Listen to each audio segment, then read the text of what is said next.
Célébrer nos grands hommes et femmes de science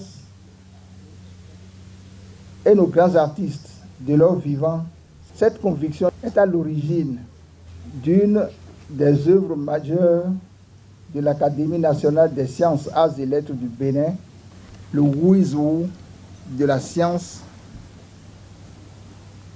et de l'art du Bénin. C'est donc dans cette logique que la Commission permanente communication, arts et culture de l'Académie nationale des sciences, arts et lettres du Bénin en Salbe a initié cette journée scientifique d'hommage à l'écrivain Olympe Bellikenome. Écrivain phare de sa génération et de l'ensemble des écrivains béninois encore vivants, Olympe Bellikenome mérite cet hommage à cause de la bonne qualité et la grande densité de son œuvre et de par son caractère transgénérationnel et également de sa longévité. Olympe Bellikenome est une haute personnalité. C'est un monsieur qui s'est distingué dans la pratique de son art. Un très grand romancier parce qu'il a publié des œuvres, des romans très intéressants, instructifs.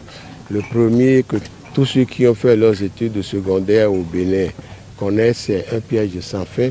Et il n'a pas fait que cela, il a publié d'autres romans.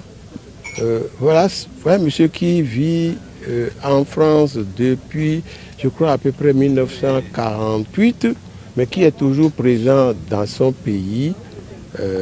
Parce que quand vous lisez un roman d'Olympe Bellikenome, si vous connaissez le Bénin, vous y retrouvez. Vous vous retrouvez au Bénin. C'est important pour nous et c'est en cela qu'il mérite notre admiration plutôt et notre reconnaissance. L'écrivain et ses œuvres ont fait l'objet de recherches de la thèse du professeur Pierre Médéouéon en 1979.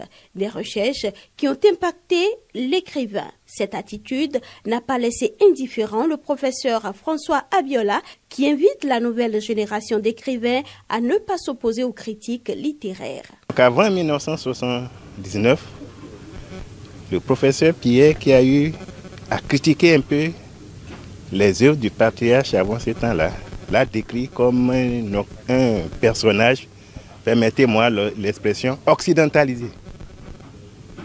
Mais quand il a fait ses critiques, avec toute la prudence nécessaire à l'âge qu'il a, il a dit qu'il n'est pas sûr que c'est lui qui a influencé sa vie après 1979, mais il a constaté qu'après ces critiques-là, le patriarche a changé de vision des choses pour être à partir de là l'un des meilleurs défenseurs des valeurs traditionnelles africaines.